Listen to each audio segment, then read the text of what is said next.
Do we have any viewers live? I know one person is. We have 4. I'm 1. Nice. Wow. Welcome, 4 people. Wait, are you one of the 4? I am one of the 3. Okay, so that's 3. That's 25% Let me right turn there. mine off too. Which is mine. Can you see who's there? How'd we go from 4 to 2? Oh. You just shut it Doesn't off. Yeah. I can tweet it out. Yeah. A lot. Goes to 1,000. Yeah. Thank you everyone for coming. My name is Laura Levy. I am a research scientist at IMTC, and I'm co-hosting this think tank about esports with Todd Harris, the COO and co-founder of High Res Studios, which is up north of us in Alpharetta. The reason why we are doing this think tank is for the past year or so, one of the research threads of IMTC has been esports research. So there's a lot of statistics, and some of them were in the little blurb for the think tank. You know, by 2018, there's going to be 380 million viewers worldwide. There's been 300 million hours streamed on Twitch alone, and there's other platforms too.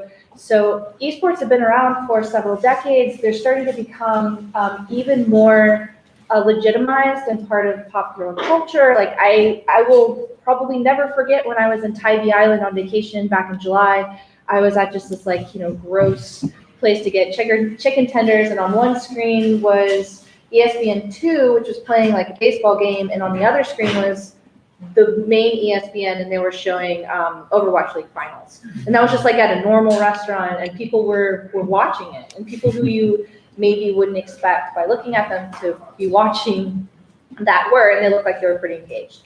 So despite this increase and viewership and engagement, we still have a lot of fundamental questions about how we actually design towards this esports culture, like on all levels. What are the production tools that are required, both for the back end for people organizing tournaments and streams? Also, what do those look like, or what do the digital streams look like for people watching either live, asynchronously? How can we create tools that support teams and coaches and managers?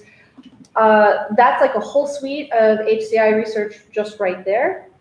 But there's also ethical considerations for what happens when we have a whole cohort of gamers or players that kind of burn out at the age or by the age of 25.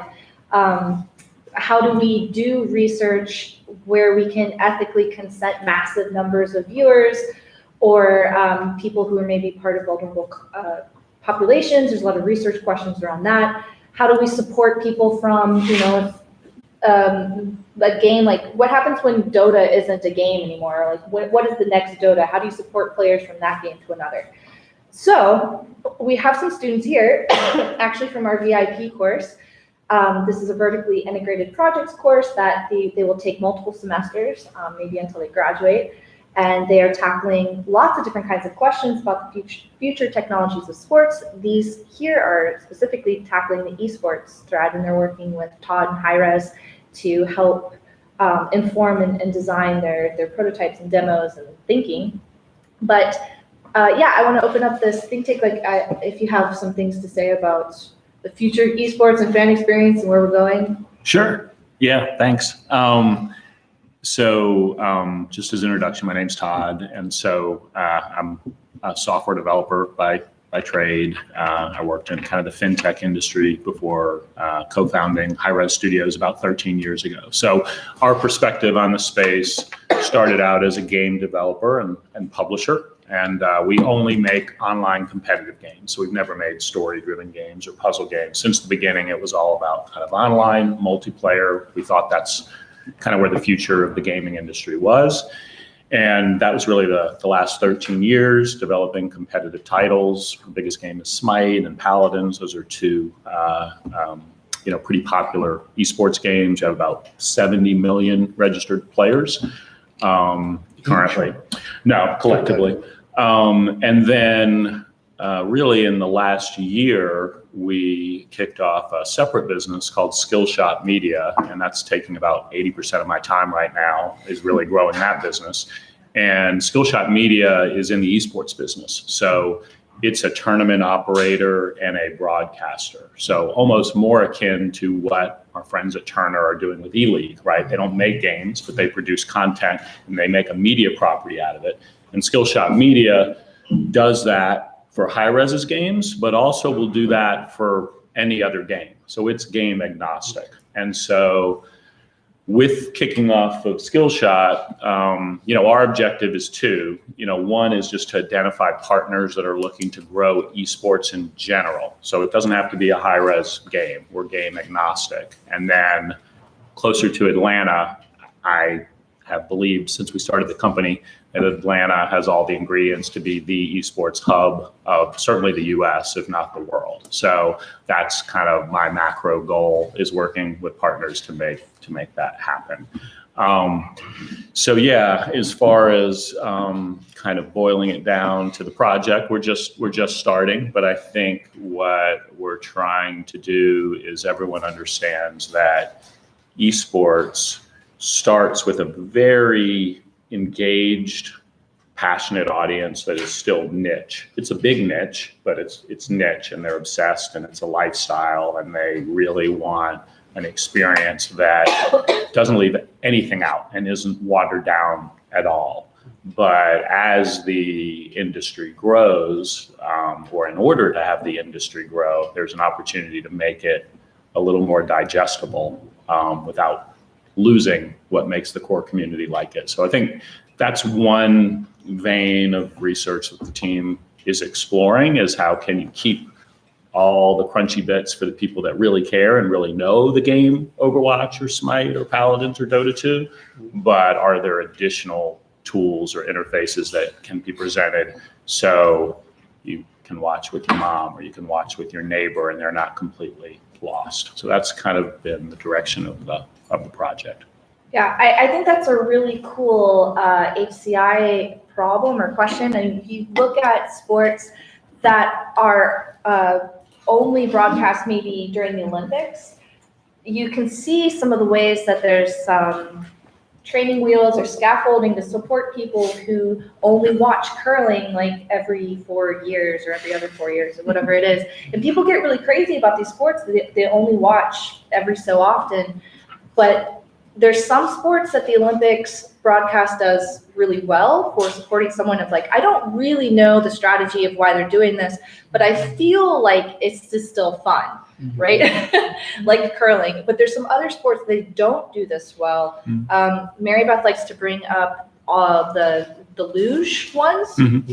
And there's something probably about the way that sport works where they're making these tiny little micro movements very quickly, and the course is only like 20 seconds or whatever. So you can't capture, or it's hard to commentate on something like that. But then like ice skating, they've played with different things of helping people understand why the scores are the way they are by like putting little blocks of colors up, like, oh, that was a technical error, or this other kind of error. So the cool thing I think about esports is like we get to kind of do traditional sports better, or again, we get to look at how broadcasts of traditional sports or fantasy leagues of traditional sports have worked in one way, and then build on that for esports and try to do something, I don't know, that's informed from that. Yeah, totally. I mean, I think there's a lot of ways it can be better. I mean, one, outside the technology, a lot of the reason it's so compelling to our audience and millennials is it's almost the ultimate meritocracy. Like on the other end of the line, I don't know, if you're not built like a linebacker or like a center, you can still play esports. And if you don't have access to an ice skating rink, like you can never play hockey if you don't have that. But if you have a computer and an internet, no matter where you are, urban, rural, black, white, male, woman, whatever, tiny, big, you can play. And so it just has this really kind of cool element that way, where it's kind of independent of all that. And it's just kind of your time and mastery where you see results. So it's very accessible in that way. And then when it comes to the technology, of course, it's digital from the get-go. So, sports have adopted post-production to help people understand where the first line, Do you have any demographics of your players? Yeah, definitely. Urban versus rural? That's a little tougher, but we're well, one, almost every esport is extremely global. So it's actually coming to the US late. We have the least amount of passion for esports, as big as it is here. And that's partially because we have so many traditional sports, where a lot of other areas you have soccer, right? And some of it's the access element too. So urban versus rural, we don't see a big change. It tends to correlate with the platform that you play on. So where there's more PCs versus consoles, which it does have some demographic overlap there. Generally, it's much higher on the PC, and most publishers support more on the PC. We happen to run console leagues as well, right? Which brings in a different demographic, but that's a little less common.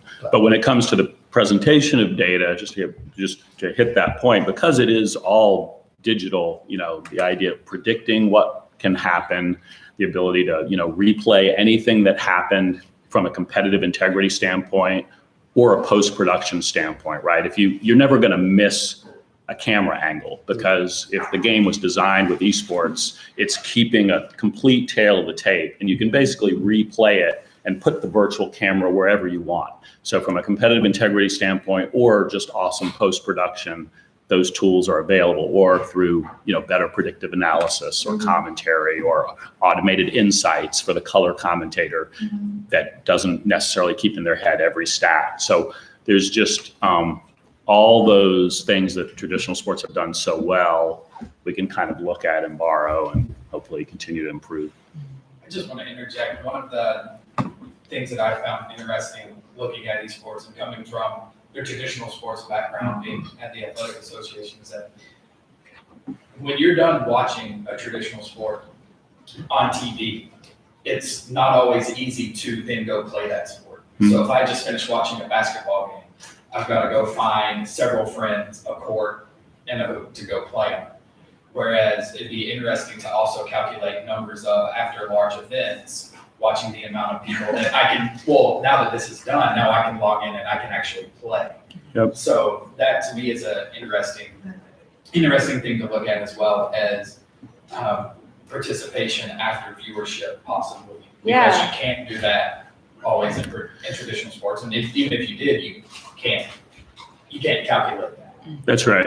Yeah, no, I mean, the reason that a lot of game publishers originally supported esports, it started as a very grassroots thing, right? There was just an appetite to play, in the same way that, like, I grew up and went to the arcade and wanted to be on the leaderboard of Donkey Kong versus these guys, and we're all competing, and it's super social. Like, that's just in us, right? But then, so there was an appetite to play, and it was just kind of happening organically, and then publishers really started to support it. Primarily as a marketing expense. It's just a marketing cost, because they believed, and the data generally shows, that it increases engagement in their core game, which is how they generate revenue. Now, in the last couple of years, in the same way we've taken this step with Skillshot, people are seeing it as a media property that will be self-sustaining on its own. But your point is right. Just about every publisher does see a lift, in lapsed users who might have forgotten about the game, coming back after a big world championship, which is why they considered it good return on investment for, that support, for that marketing support. I remember after the Overwatch championship, so I jumped on the game, and the servers were slow. And after about 30 minutes, the number of players that you're queuing with that were wearing the skin of the team that had just won was just like crazy. It was like half of all the players had that particular skin, which they had probably just bought from there, because you got one free skin, and with the 12 teams or whatever that started, the chances of you like getting that one from the start is pretty low. That was really fun.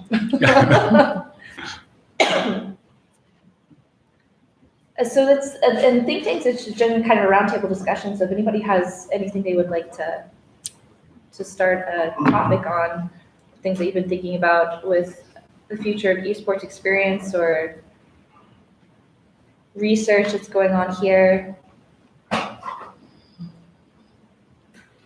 Well, just randomly, I have this vision of a Georgia Tech versus Georgia like competition. Ah. Like they all do it, and then we bring them together in Camish, either after a basketball game, so that I can get them in and watch real basketball, Yep. and then they could actually compete. So if anybody can help me with that, all right. So that's something. So set it up, and then we all bring them in, set it up after the basketball game. Put in the jumbotron so everybody can watch. But I haven't seen that yet. But You're again, starting the I'm- rivalry digitally. Yes. Yeah, I mean, there's a lot happening in the college space and even the high school space. So a couple updates.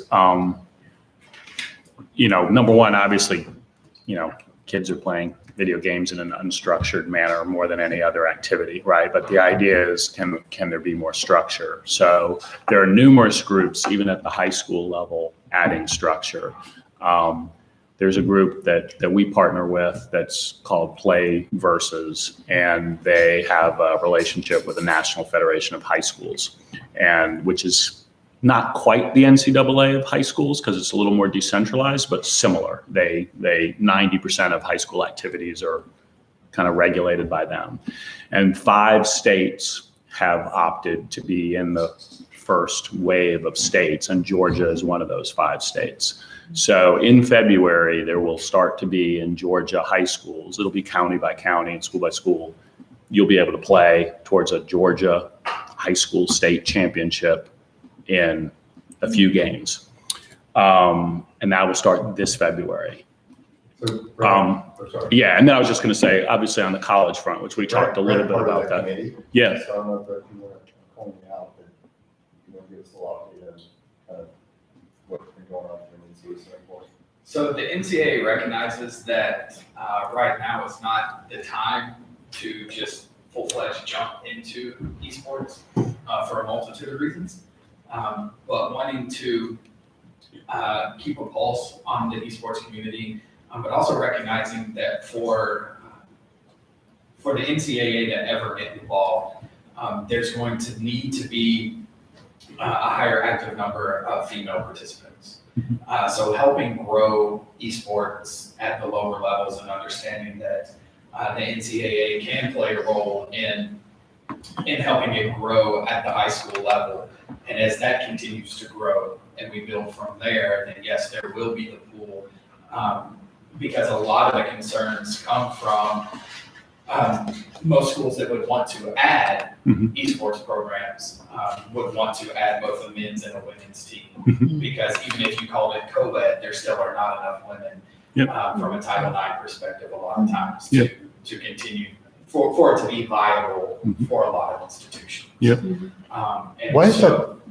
That seems like an odd regulation, right? Because football is 100% men. But it's balanced out with Title IX ultimately. But Title IX in other sports, right? So you don't start a men's sport right now because it's starting to trend to 50-50. So if anything, Georgia Tech, if we add teams in the future, Yeah. will have to be a women's team.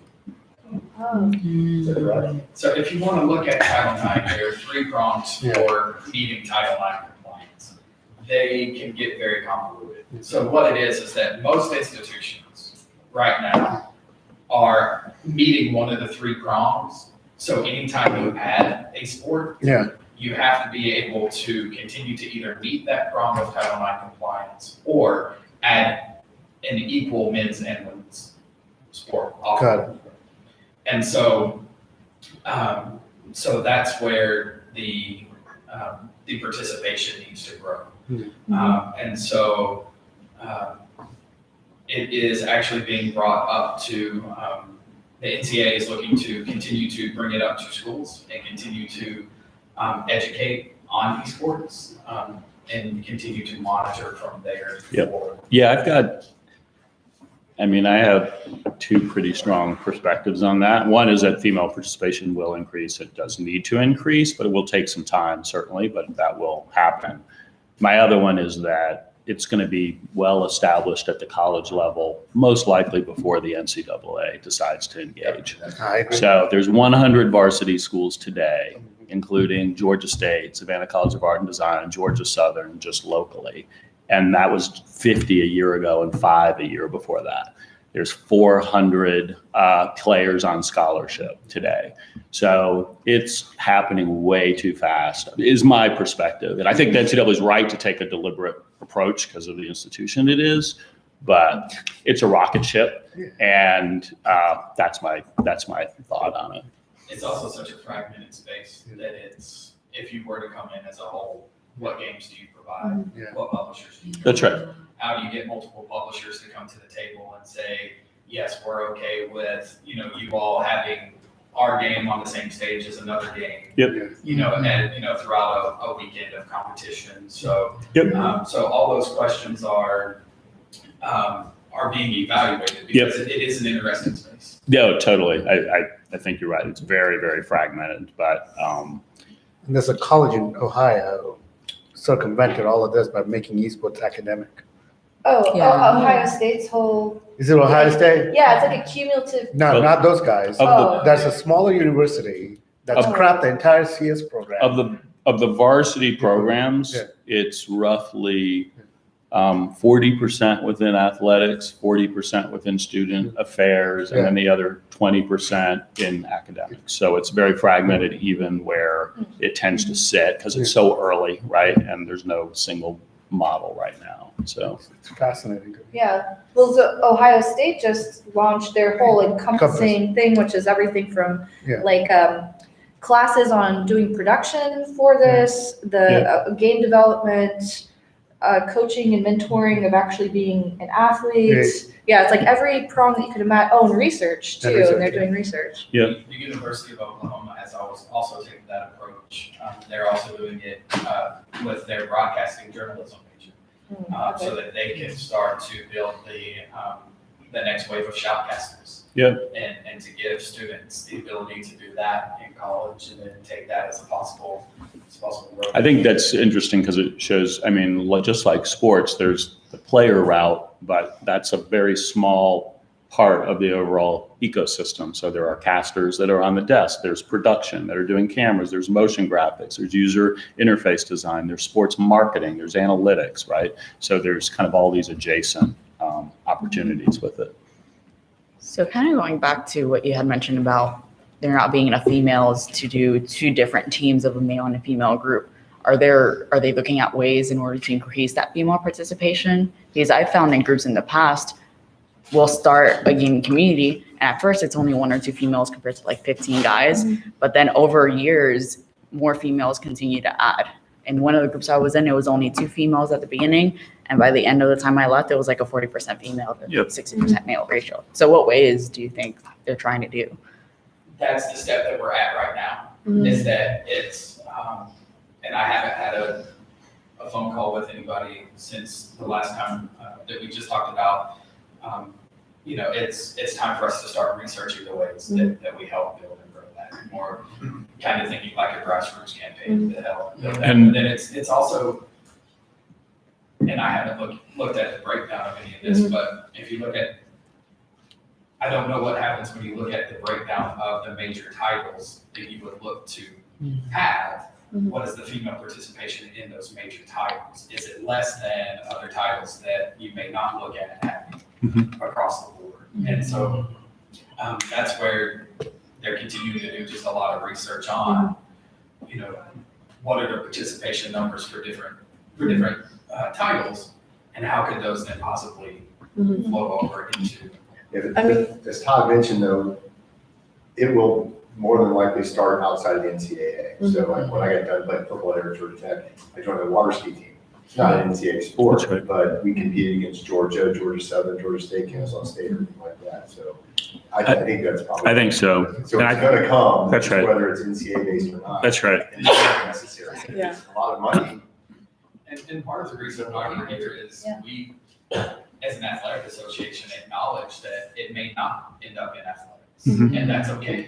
But we want to continue to partner with the campus community. Yeah. Because at the end of the day, there's a winner and a loser. Yeah. At the end of the day with our sports, there's a winner and a loser. And so we thrive off of competition, so we want to continue to be a campus partner. Totally. In the sports community. And I mean, again, just over the last year spent a lot of time looking at kind of the schools that have been early adopters and what their pain points are and trying to understand them, right? And I mean, it's definitely the case, even for the ones that put it in, say, student affairs, and that was the right decision for them. But there's a lot of systems that athletics has, such as recruiting, right, that then has to be duplicated differently, right, in a different department. So I think, there's a lot of learnings there, and it's kind of there's a pros and cons on where it lives right now. But and on the diversity kind of element, it's also interesting because I think when I talk to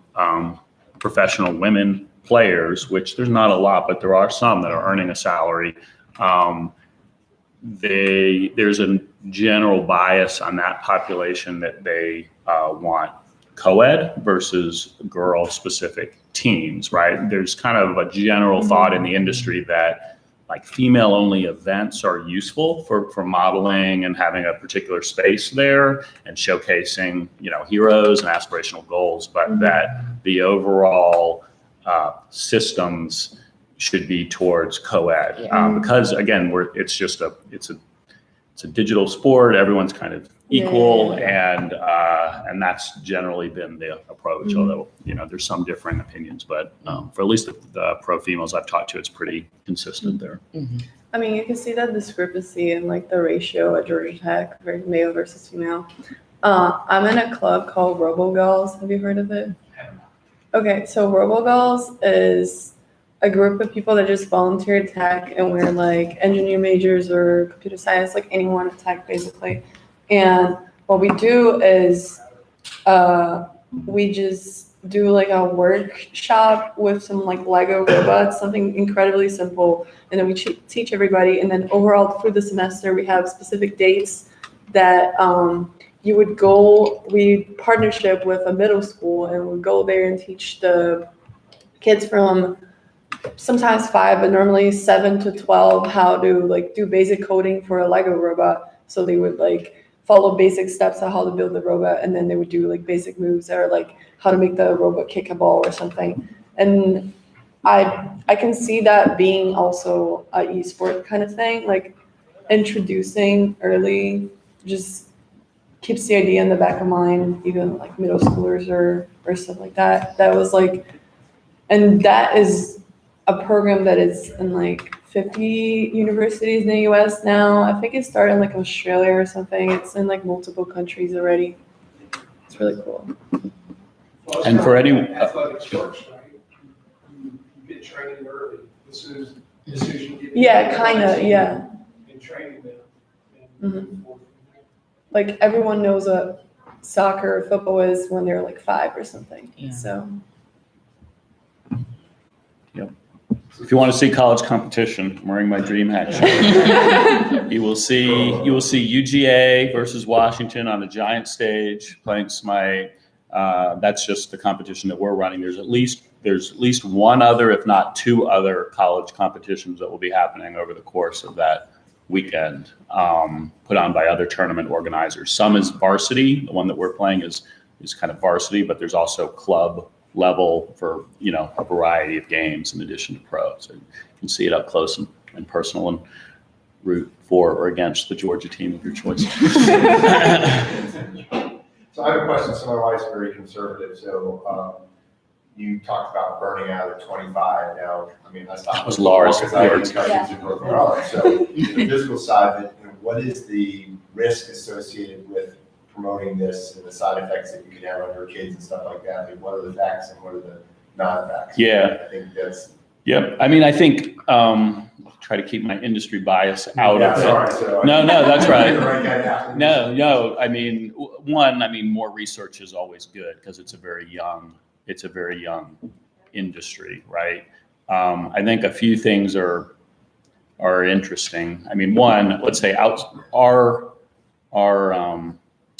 not very rigorous study is just we just see a strong correlation of if you're playing games and you also have balance, you're maintaining your grades and you're going outside every once in a while, right? We just see a strong correlation as an employer with just good productive employees. We've hired probably 40 people directly from our player community. Some were pro players, now they're designing games, or they're in QA, or they're in community service or marketing, or they're in programming. So just as an employer, that's been a good group to work from. People do tend to peak kind of in their college age, which is also interesting. Like, it may be the case, this is speculative because it's too early, it may be the case that there's a group of players that actually go pro earlier in their career, come back to college afterwards as a way to earn a degree, which kind of revert, I'm just speculating, but it kind of. No, you're absolutely right. Because their skills are not at the highest level, but a school is offering a scholarship or other attractive, benefits for them. It's a good fit for them, and it's actually a way to get that education. And then they might go to work in the esports industry or not, right? And not as a player. So other than that, I mean, at the pro level, more teams it was just, even 3 years ago, it was very Wild West. A team was started by someone in their basement. It was not that professional. And over the last 3 years, there's just been a lot of investment and maturity. So things like just balance, like physical training, you don't just play the game 24/7, but you actually get better results when you are doing some physical training, in the same way traditional athletes, benefit from doing other things, right? So that has definitely kind of the industry in general is supporting more of that, supporting even just stress relief, because you may not think it, but it's like anything else. You're engaged in a super competitive activity. You're fairly young. You're famous over the internet, right? So kind of some mental health things. So I think the industry is looking at all these things. But at the end of the day, like, I'm a parent. I've got a sophomore in high school who plays a ton of Smite, and I want him to do that because I see it cultivating the same values that he gets out of traditional sports. He also played soccer and he runs cross country, and I also want him to do that. But that's kind of my take on that. So do you think that's a way to probably model the idea of as the professional scene develops? Because I know that a couple of years ago, for the Big Go tournament, the team that won had a 16-year-old playing on their team. And so it's a matter of how you can manage to socially evaluate. So balancing this minor who is very gifted and talented at the game and has a great understanding of it to the point that he can go and compete at that level, but also everything else with regards to building up life and moving forward. Yeah, that's right. And I mean, I think this is where it's interesting because right now every publisher kind of is running, is running their own league, right? Which is, it's not necessarily a bad model. I mean, Blizzard running Overwatch is not that different than the MLB running the professional thing, but these other kind of stakeholders, other than just making the most amount of money popular, most amount of money you can, are starting to come into play. So most publishers every publisher has an age limit on what it is to compete. It's just different publishers take different approaches right now on what that is. For some it's 18, but for some it's as young as 15. So. Next question. How do you get past the cultural bias against video games and sports? For example, you're a parent, you have a son who plays esports, and you support that. I've got friends whose sons only want to play video games or want to play, and they're allowed maybe an hour a day to talk to other things. And there doesn't seem to be value attached to that. If that child wanted to go, say, run cross country and play football 3 hours a day, there would be a problem with that. Yeah. How do we address that? Yeah, I think it's a lot of conversation. Well, one, there's just a generational element, right? I mean, eventually, the generation with the kids are the ones that grew up with video games, and it won't be an issue. So I don't really think it's a long-term issue, because if you grew up with it, you tend to not stop, right? I mean, I was just kind of on the early side of things for my age. But beyond that, I think it's a few things. I think it is talking about these values, making it a cultural discussion versus purely, say, a commercial discussion, right? And I think the reality is gaming does so much good in the world that we just as an industry don't talk a lot about that, right? And I think it's, in general, the conversation should be less about, this is my view as a parent, it's less around limiting screen time and more around balance, right? And development of the whole person, right? And it's like, okay, video games are developing this element of you, and there's these other activities that develop the whole person. And so I'm optimistic that when there's structure at the youth level, at things like high school, that will start to come in. If you're no longer has the perception that you're wasting your time in your bedroom alone, even though you're not, you're online, right? And you're making friends that are as real life friends. But when you transfer that to actually you're on your school campus and you're playing on behalf of your school in a physical team setting, and someone goes to the state championship and everyone's playing, you're taking a group that maybe was a little bit on the fringe of an institution and you're making them get all the benefits of the same people that played football or basketball, right?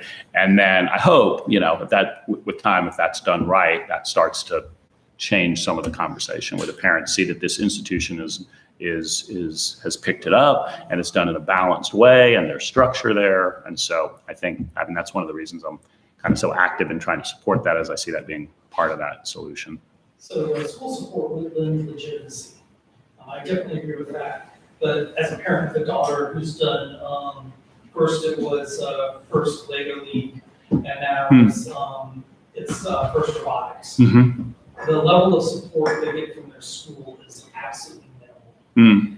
And even something that has an obvious connection to moving forward in engineering and moving forward at the collegiate level, something that's a little more technical. Clearly, that's something that affects the children in that manner. Getting a school to support something like esports, I think, would be a Herculean task. I mean, I've tried. Like a K-12? High school level. I think at high school, it's going to be interesting, but ultimately the advantage that esports brings to them, other than the fact that their students are already super engaged in it, is it's just actually a lot less expensive to execute than traditional athletics because you don't have to travel. Like, you've already got a computer lab, and other than the state championship, you're using that lab and you're playing, and you don't have to buy a lot of stuff, and the parents don't have to buy a lot of stuff. So it's actually, I think there's going to be some financial incentive to support the student's interest and have it be attached to the school, because it can actually be executed a lot less expensively. And I think you'll start to see, I don't know how many years it'll take, but there are states at their state level that are bringing in people to help create an association for esports for their students at the high school level to compete. I think Connecticut is one state that has adopted it. And I've talked to the guys that run the secondary company that are working with them. And so they're currently trying to break into the high school market. Georgia will have a officially sanctioned state championship in their first game. It'll be League of Legends this January. Now, how much participation? It'll start small, but that will happen. It will be official Georgia state championship in League of Legends, February or January. Yeah.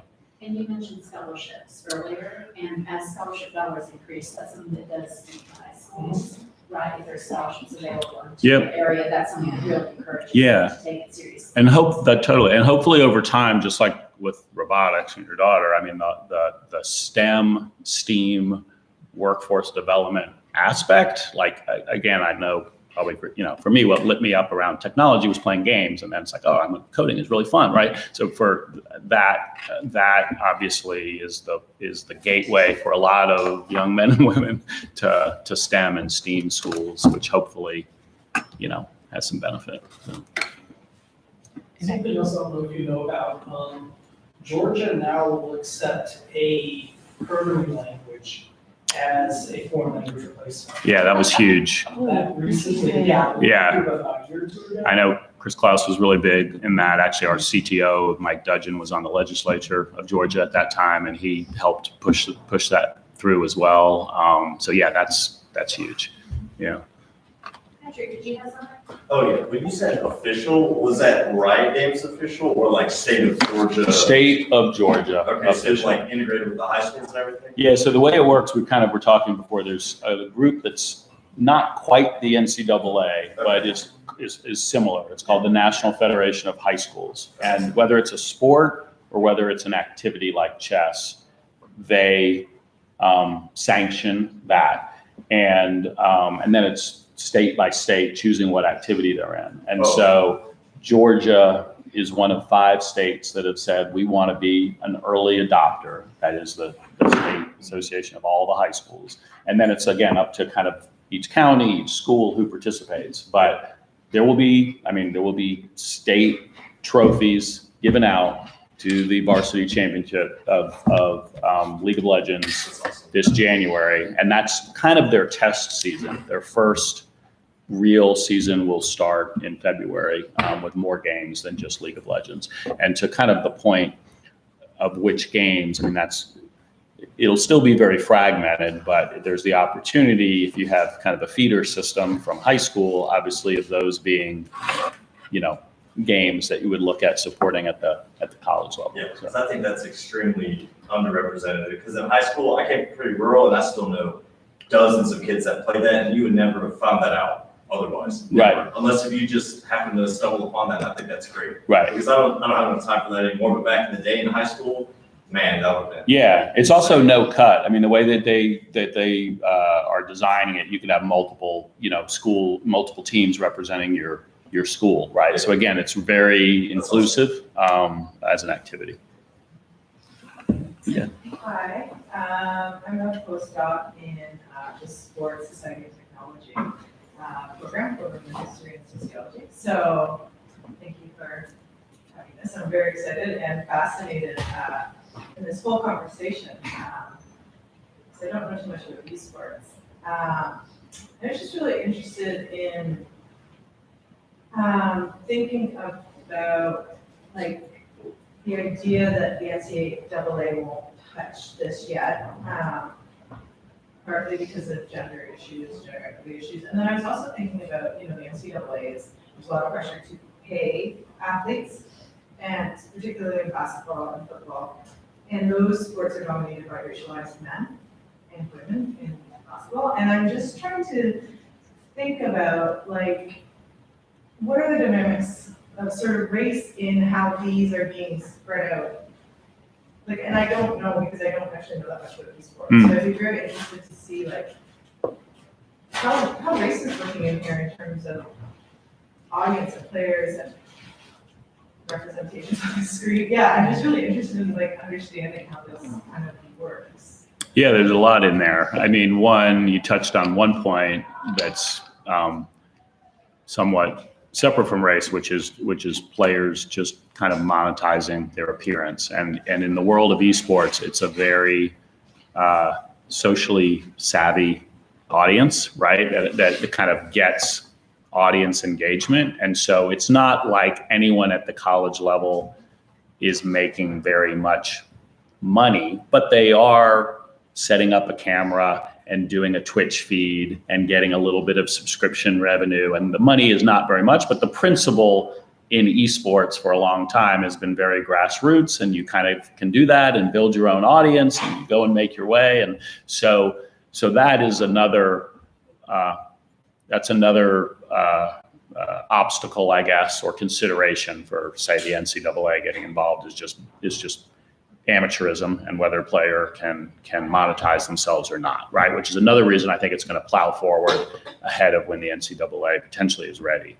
And then, beyond that, I think I mentioned earlier, one of the things I love is that you really don't know who's on the other end of the internet, for good or for bad, but it means, that race doesn't play into it, right? You're just kind of playing and you play with the best. You do see definitely by game and by platform, different, in general, different populations that are attracted to a particular game or a particular genre. And that comes with some different dynamics. I mean, I was at a game developers conference, I guess 2 years ago. I'm forgetting the woman, but African-American woman who was kind of talking about the dynamics of race and esports. And there's kind of a higher population of African-Americans that play on the console, which is one sort of gaming experience where we might be on the couch, right, kind of sharing a controller. And then a lot of that moves to a genre of games called fighting games, which has its own flavor, which is very much around the live experience and less connected over the internet, which is, as a generalization, appeals to a little different population. So yeah, I mean, it's an interesting area, certainly, on what type of games different communities gravitate to, what the actual play pattern is, and then what the esports production needs to be so it feels awesome, to that community and doesn't feel foreign. So that's about my depth on that topic. But I think another interesting thing, and I have no clue how this goes or plays into it, but the socioeconomic status and the cost of the computer created here to industry. I think that's also what you're trying to get at there. Is it cost prohibitive for some demographics to be able to?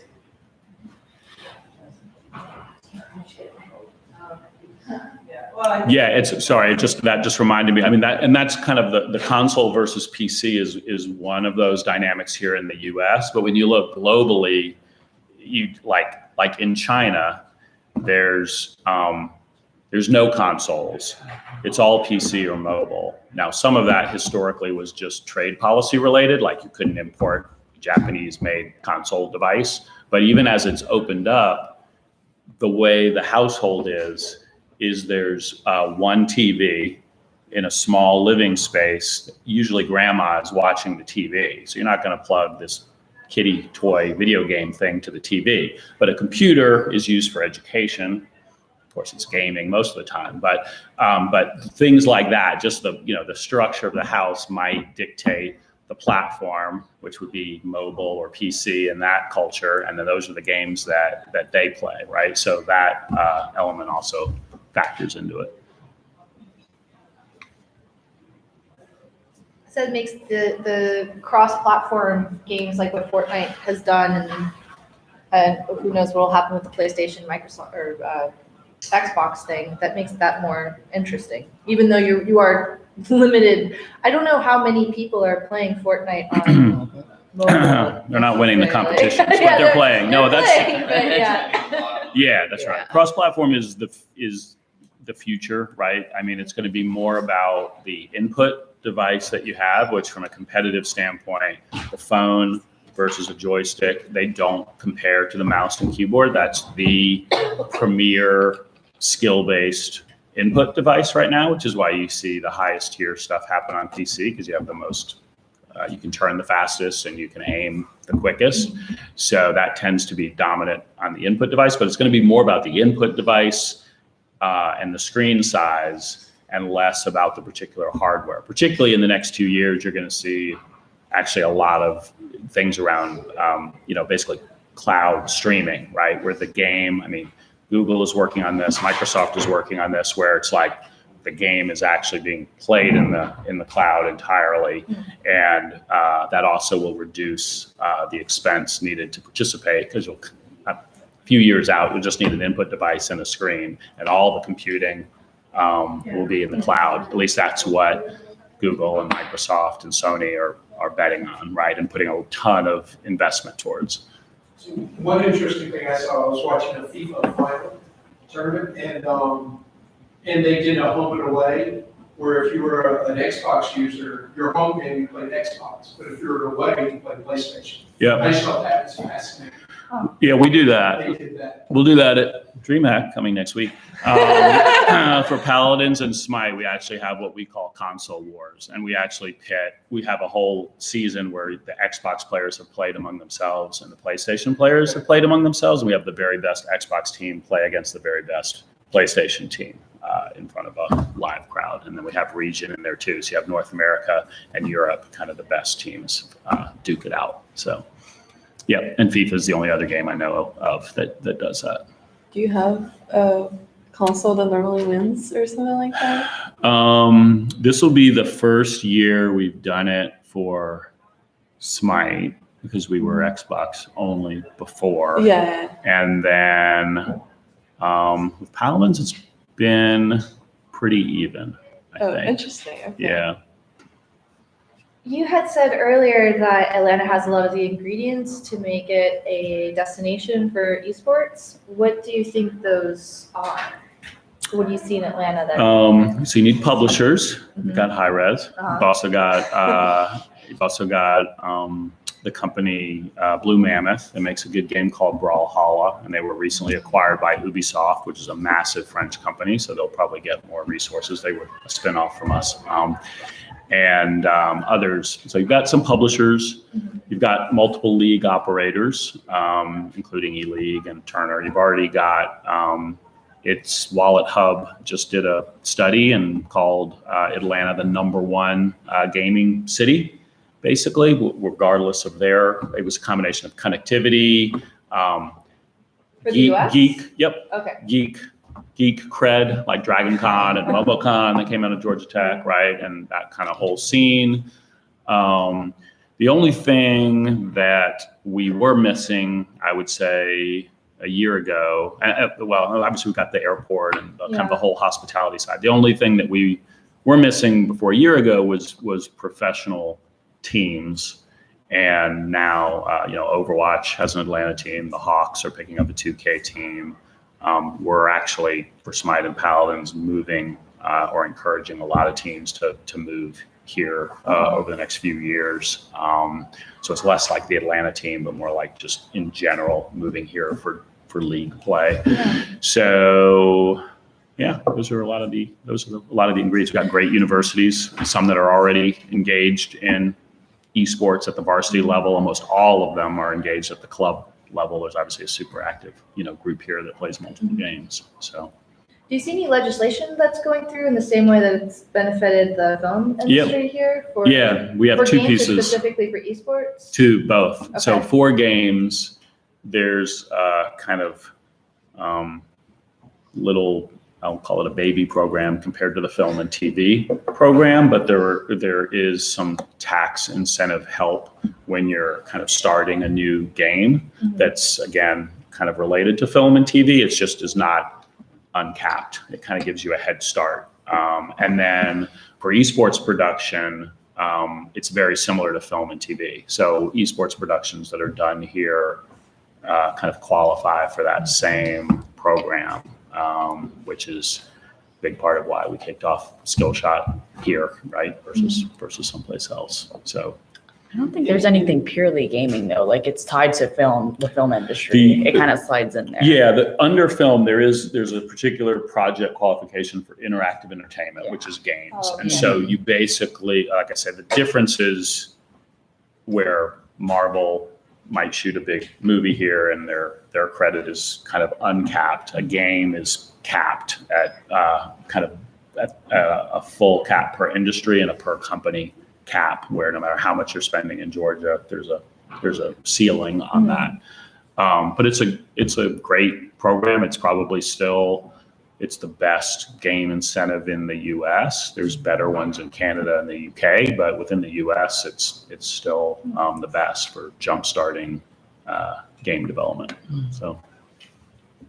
Yeah, I was just, since we were talking about kind of government interventions, any worries about net neutrality? Have y'all kind of opened that? We're not, yes.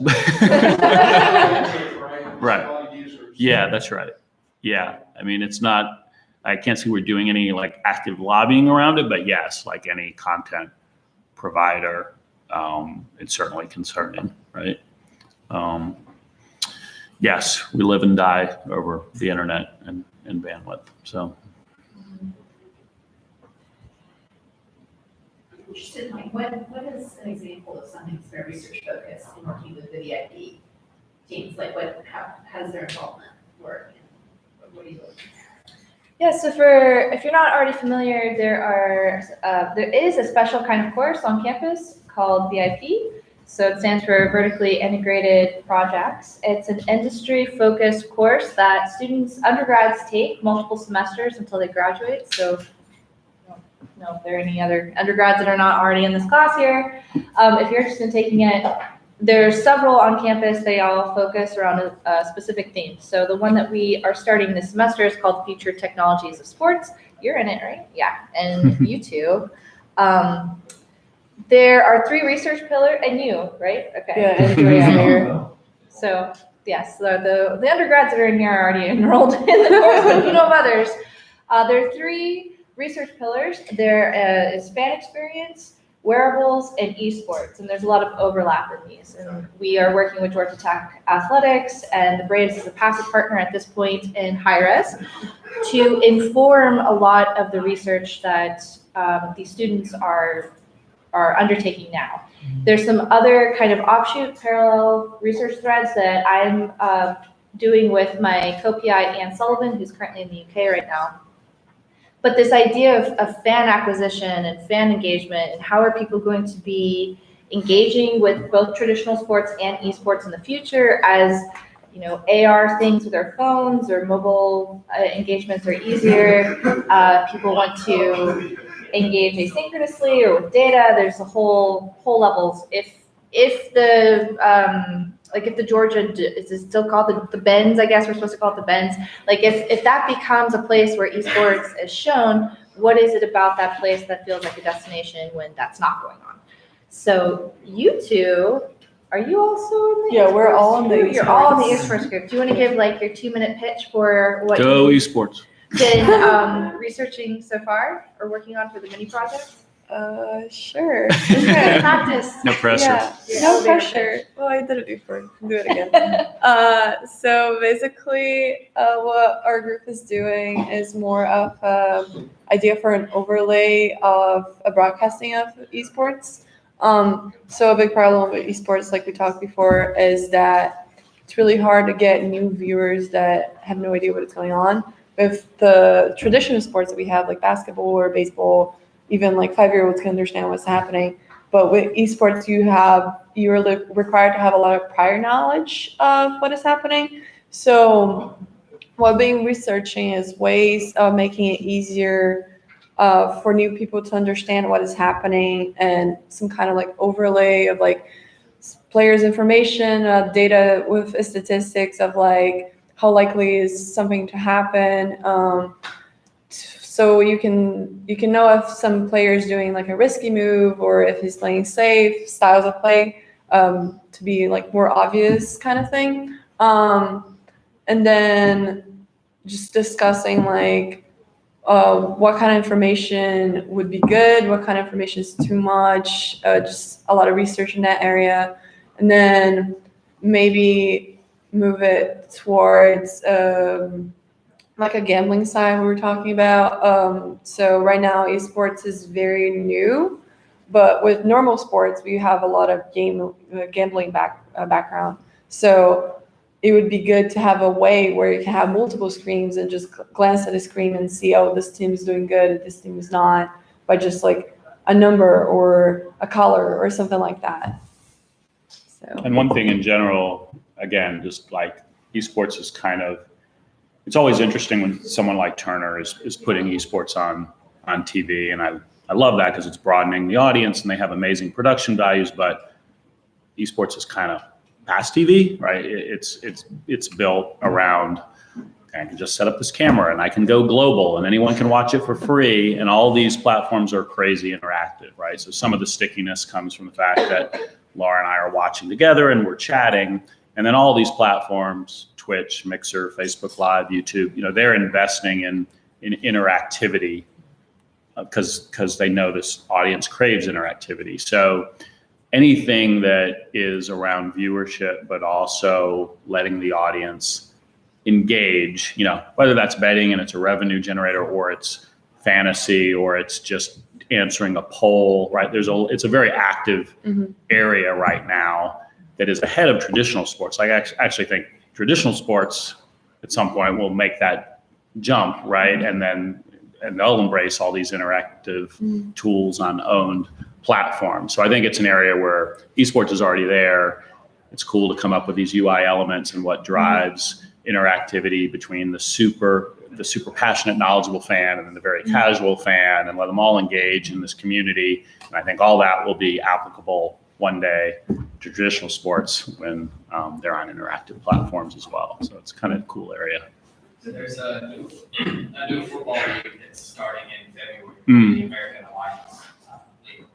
And one of the things that they're looking to embrace is in-game betting and in-game fantasy football. And so it'll be interesting to see how they, as a new league, trying to break into to professional football, what they're trying to use as a differentiator there, and how well that goes for them. Right. It'll be interesting to see. So that's just one thing to just kind of be on the lookout for. Yeah. Is how they look to fold. Right. Yeah. No, that's very interesting. And it's really important that, so what's I think is really exciting about this research is the industry is doing a lot of different techniques that are just based on, engagement statistics and what looks cool and what feels cool. But as a university, what we can contribute is good research principles and techniques to understand, is this really an appropriate kind of interaction? There's so many research threads here. I mean, there's data analytics, graphic design, HCI, UX of how do you present this in a way, human factors too, how do you present this in a way that someone can understand, that someone can digest, and to also avoid making some mistakes that have kind of gone down in infamy in traditional sports, like putting the AR trail on the hockey puck that was very briefly lived. As someone who was getting into hockey at the time, I actually kind of liked it because I was not trained on, didn't have a lot of experience on following the puck, or especially at that point, we were still using like CRTs. So like the resolution was not so good on your television anyway, you're trying to follow this thing that's flying around. But to people who were hockey fans, this was like an incredibly insulting effect. But it's not that different from having the AR first down line. They It's did. the same They did tech. something similar with Counter-Strike, where the television. I think Angel mentioned about that, where he was just going through, and then he changed the channel, and there was Counter-Strike, and the way they did it is that you could see the other players, like you would see like a shadow or something like that, or they would label it colors. And then it just looked like it was really incredibly easy game. And then you would finally realize that, like the players are not seeing this. This is just for the viewers. And then you're like, okay, this is kind of silly. Right. Yeah. Well, right. The spectator, and then it's kind of a training thing, because in most Counter-Strike, you do see the outline of the players, and that lets you anticipate the action. But if you're tuning in for the first time, so it actually, like that particular mechanic tends to build up excitement and engagement if you're aware, but if you don't know You're like, that the player sees, like, you're like, well, this is an easy game. He's just going to see the Yeah. guy come out from behind. Why is the he wall, moving right? this way if there's a guy just standing right there? you We know? actually had a very, we still have a very similar challenge. A lot of games have it, but in Smite, so Smite, if you haven't played it, is a MOBA game. And so there's other games in that category like League of Legends and Dota 2 that are very popular. The big mechanic change with Smite is the camera is third person. So you don't see the whole field of view from a bird's eye view. You see right behind your character. You have to aim more. So it's a combination of action and aiming with strategy. And so it's a very different experience. But when we were doing the spectator mode, there was a lot of debates on whether we show it the way the player sees it, but is actually harder to understand, or whether we show it the way the traditional viewer of League of Legends and Dota 2 would see it with the bird's eye view. And we ended up, we do a combination, where most of the action is bird's eye view, but every once in a while for a very engaging play, we let it see from the player's point of view. And so that's a constant debate in esports, is how much do you show it from the player's point of view, even in a first person game like Overwatch, versus a more macro view. But most sports, you don't watch first person. You don't see through the helmet, right? You don't see through the basketball. Most sports have like different camera angles and stuff. That's right. And just rewinds of on football, for example, you have the camera inside the goalies on the corner, and you can see it from that point of view after in a rewind kind of thing. Because most people know how that's played, right? If you're coming across a new video game, part of it is how do you also show like, oh, that was a lot more impressive if you know how it's played, from the player's point of view. But I think what's exciting about video games and watching video games being so interactive is that I feel like at some point we'll reach a point where you'll be watching a competitive tournament, and you'll have options as to, I want to look at this player instead, or I'm not really sure what's going on, so I need some sort of guide. Let me click a button. Let me add that overlay. Or, where, like, just kind of different settings of, I'm new at this. Give me more information, or I don't need any information. Yeah, we were talking about that too before, about having some sort of like app where, so like very experienced players or people that know the game sometimes want to know like very specific information or like statistics or stuff like that. Somebody that's new might be like, well, this is like mostly useless to me because I don't understand what it means. Yeah.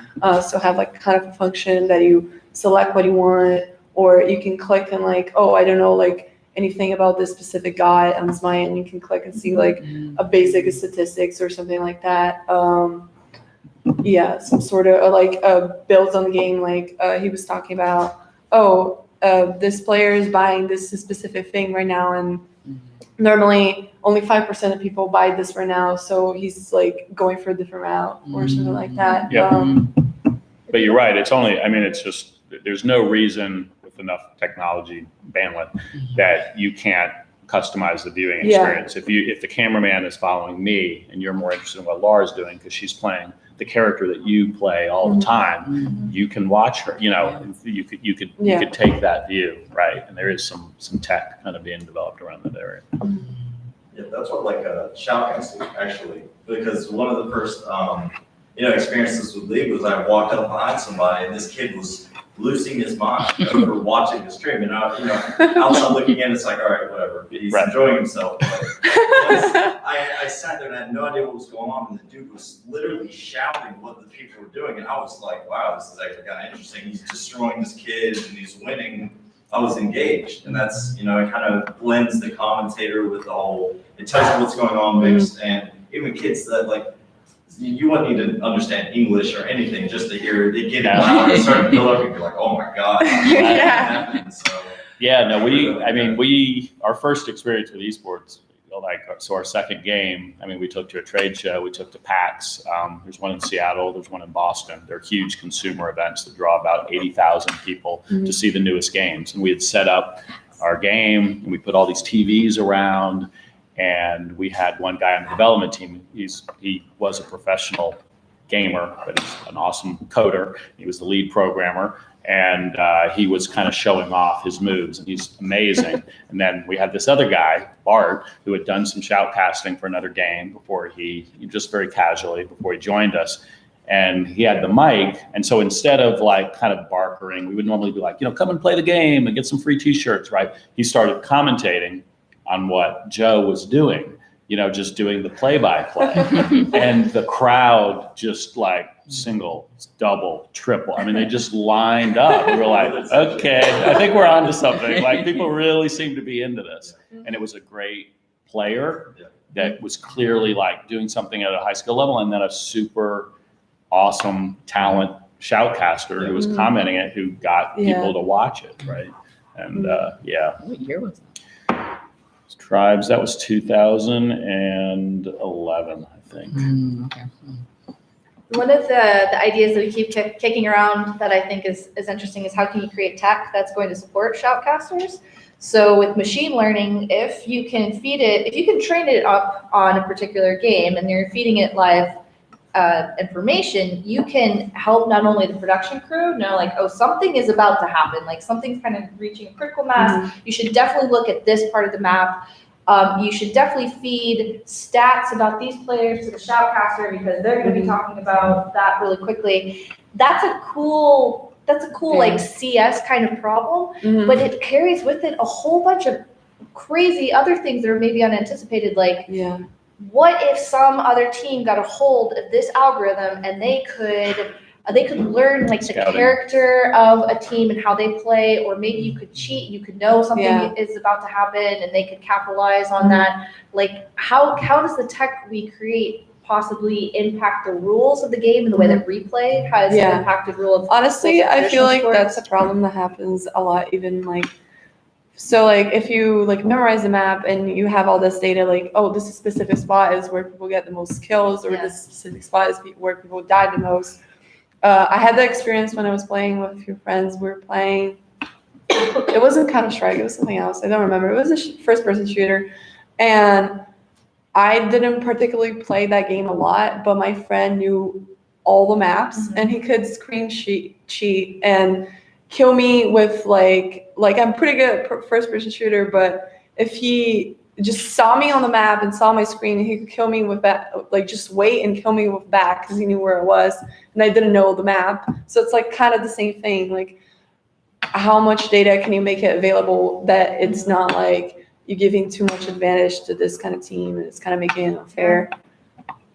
Yeah. Cheating and exploits. And Yeah, Yep. that kind of all thing. that. Ban thousands of them every day. Yeah, and then another whole discussion of if you have people with disabilities that use modified or adaptive input devices, what does that mean? Like, are you raising them to a level where the rest of people are playing? Are you raising them above it? Do we need a special league that's like like Special Olympics in that way, or what does that mean to have mixed abilities of players playing in the same kind of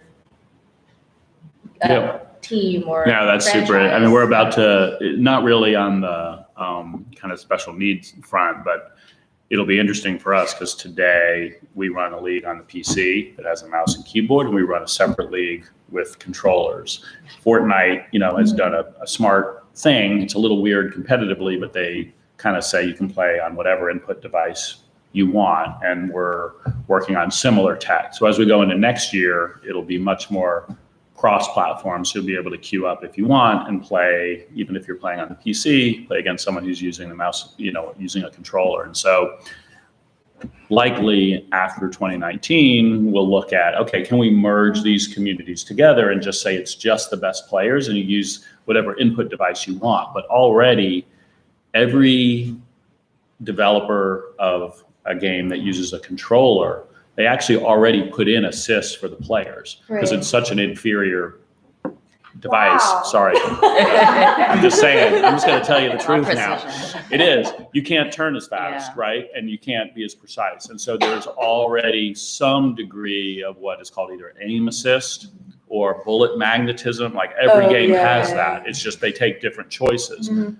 We still think that playing with the controller, even with those assists, in general is going to be harder than a PC player. Yeah. But obviously, it's within our control as a developer. We could keep cranking Yeah. that up, Yeah. right? So it's an interesting challenge There's there a lot of already. discussion on that. If mostly what I've seen is that when it's like a shooting game, people prefer a mouse because it's more precise. But Yep. if it's like a driving game, people Yep. tend to prefer the controller. Yeah, or like Rocket League, if it's more of an Yeah, action Rocket game. League is or- normally the controller Yeah. just because joystick is easier than Right.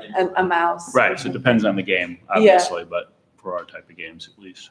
Going back to the disabilities and everything, did you hear about, I think in India or something, CS had a huge integrity breach. Some kid was claiming to use a special ergonomic because he had obviously carpal tunnel of some sort. And what that did is it saved some of his button maps, and what he ended up doing was putting a runnable file in that, config Macro. or whatever, and they basically, it was just like a Christmas tree line. You could just see the outline of everybody. Oh, And it took him like 3 or 4 minutes of like, all right, this kid just Molotov me halfway across the map. Can we like Right. check his keyboard, unplug all of his stuff and reset all his settings? And of course, it was like a read b.txt, and you open it, and it was the executable was just, when does it become like, I guess, open to everybody as opposed to when are you taking advantage of Sure. some of that assisting that you're giving to the other players?